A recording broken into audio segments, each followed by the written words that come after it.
Beta.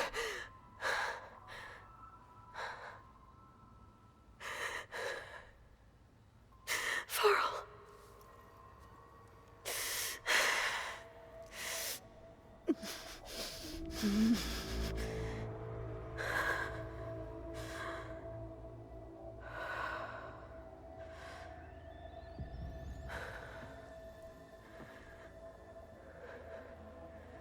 Where am I? Ah, you're awake. You took quite a hit when Gerard attacked you. I imagine you must still be in a great deal of pain. I can assure you that we are safe. The others can't detect us here. You mean the other Zeniths? You must be Tilda. I wasn't sure if Beta would have told you about me. Where is she? Alive. And while she isn't where she wants to be, not in urgent danger. We must discuss how to get her back, of course, after you've shaken off the cobwebs. When you're ready, take the stairs down the hall and come see me. In the meantime, I'll make breakfast. Breakfast. Okay.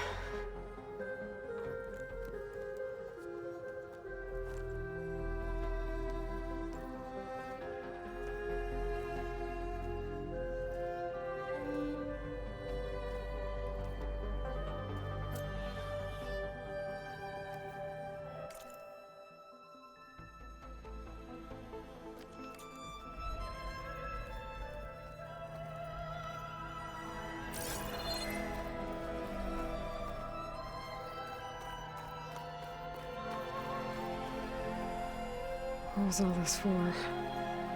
Some kind of survival bunker?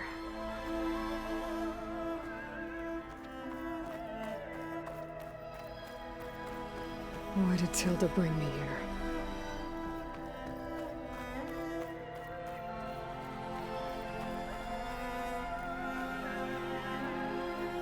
What is this? Just a few favorites from my collection. Rescued and stored here just before I went off-world. Take a look, if you like. I'm curious to hear your impressions.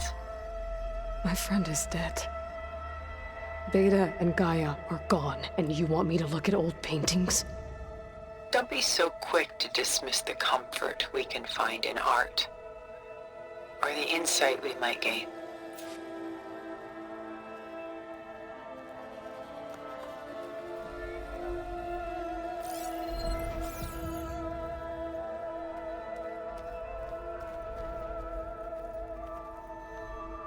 My favorite pairing on the left is Woman Reading a Letter by Vermeer, a true master. And on the right is a forgery, Woman Reading Music, which fooled experts into believing it was a priceless original. Early in my career, I became fascinated with such deceptions. Eventually, I developed scanning software that could detect fakes with unparalleled accuracy. Is that how you made enough money to buy your way onto the Odyssey? Oh no. I made my real fortune later. Why do you keep the forgery? I've always enjoyed studying the two side by side. Both painters capture light, color, and perspective. But what makes one a masterpiece and the other simply an imitation? The forgery looks sharper? Good eye. The details are crisp. The contrast bold. It tells us more, and yet we feel less. What's in the letter? Who can say? What does the painting tell you? She's concerned. Whatever's written in the letter troubles her. Burden she can't put down. Fascinating. Why go through so much effort to make a fake masterpiece? The forger initially painted under his own name, but found little success. His work was considered unremarkable. But when he took on the guise of Vermeer, suddenly it was celebrated as extraordinary. But it was a lie. And he knew it. Sometimes we struggle to glean what is real and imagined, even within ourselves. The irony of these two is that Vermeer died in obscurity. He had no idea his work would become some of the most precious, most copied, most preserved pieces in all history.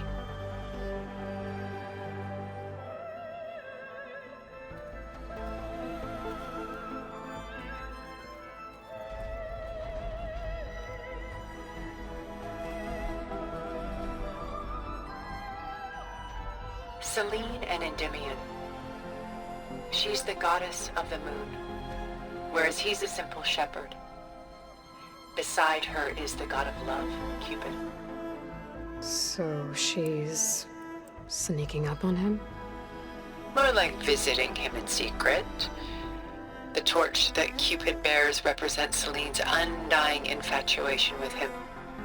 Though the two must remain apart, her love will forever burn.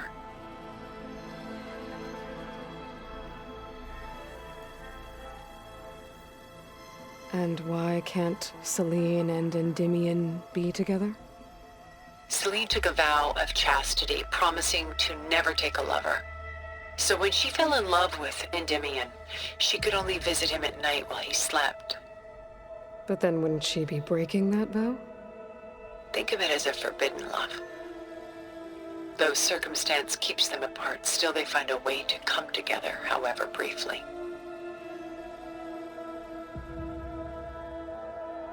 Aren't Selene and Endymion cold? Perhaps we should move on to another piece. Shall we move on?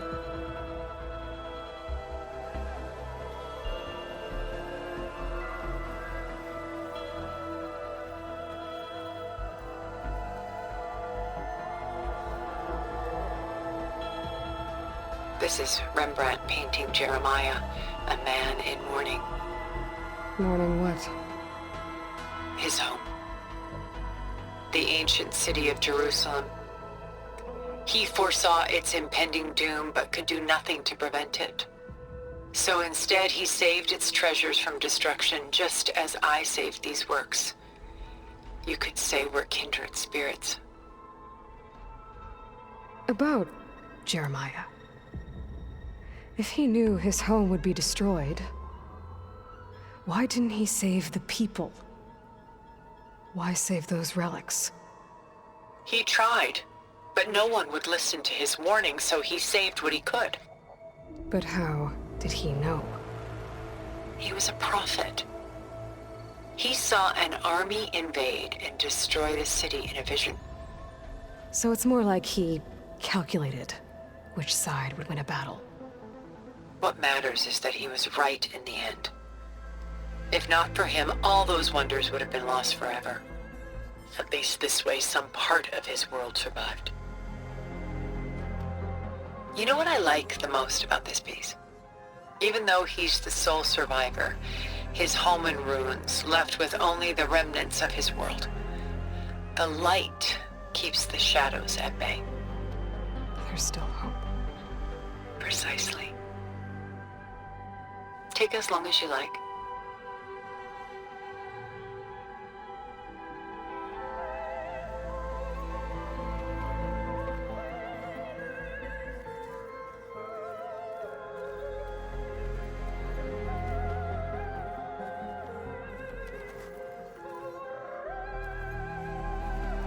A portrait of the painter, Rembrandt's son Titus, depicted in the habit of a monk.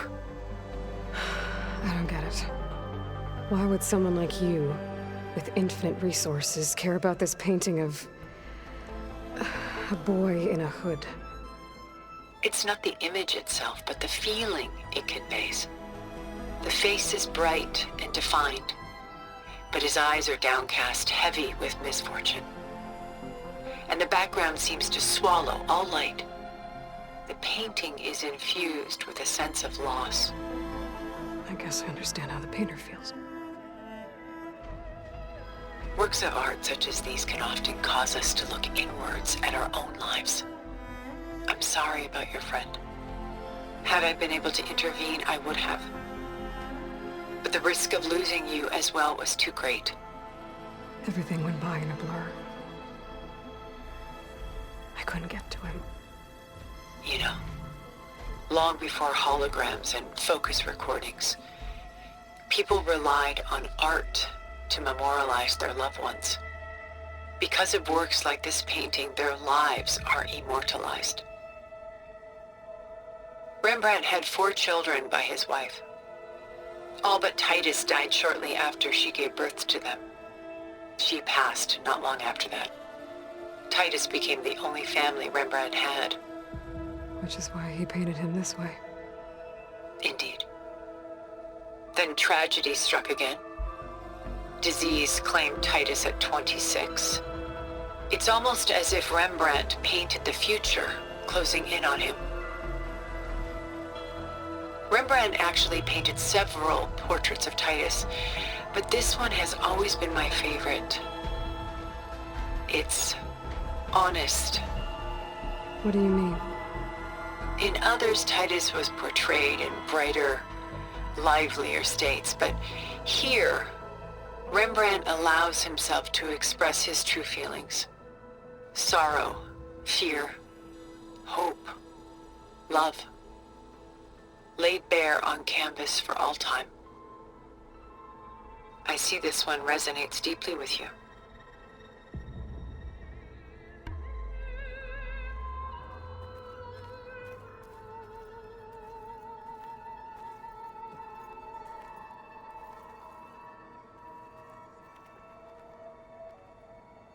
Rembrandt's The Night Watch, by far the most famous painting my homeland ever produced.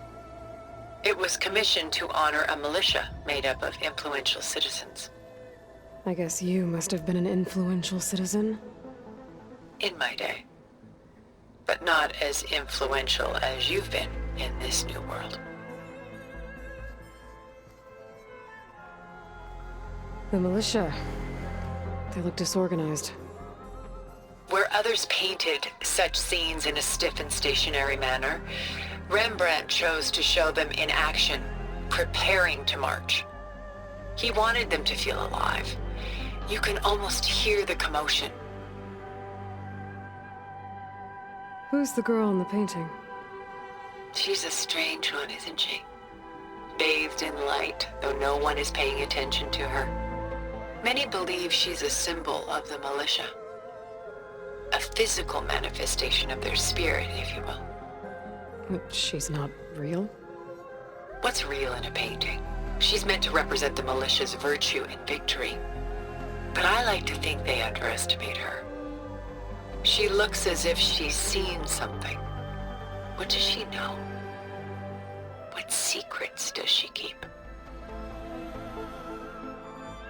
There's so much detail to take in, isn't there?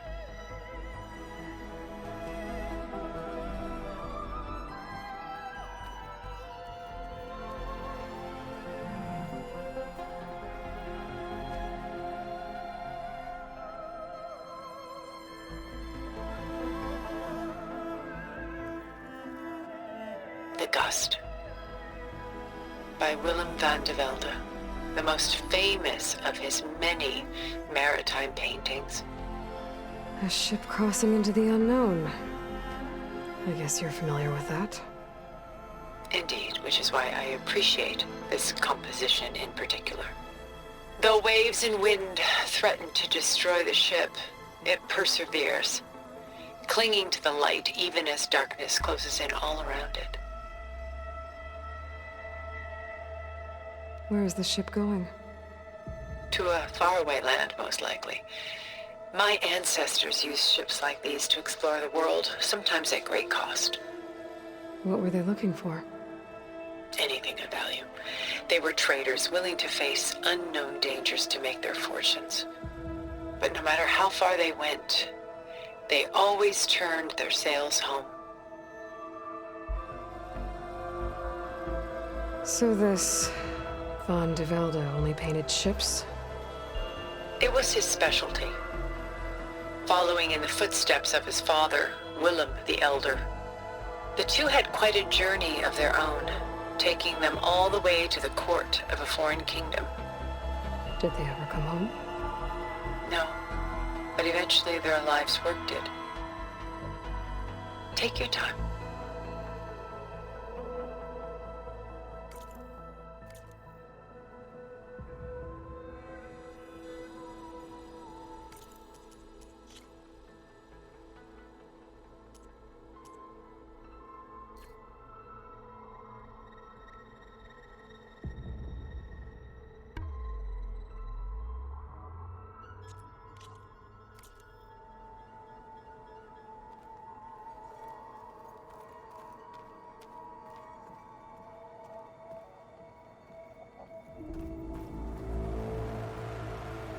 Stunning, isn't it? Paintings were the only masterpieces of my people's golden age. This is Von Vianen's leaded ewer, molded from a single sheet of silver. What was it for? How like Elizabeth you are. Function over form. Its practical purpose was less important than its meaning. Von Vianen created it in honor of his late brother, who himself was a famous silversmith. A memorial. Yes. Such beauty from sorrow. If this ewer was a memorial, how did you end up with it? As the Pharaoh swarm closed in, my homeland's greatest museum gave it to me, along with many other works, in the hope that I could preserve them. A masterpiece like this was too important to lose to history. I even considered bringing it with me off-world to ensure its safety. Why didn't you? I took a calculated risk. This vault seemed more secure than the unknowns of space. Besides, I thought someday I might return. A long life, after all, has its advantages. Now, lo and behold, here I am. Exquisite, isn't it?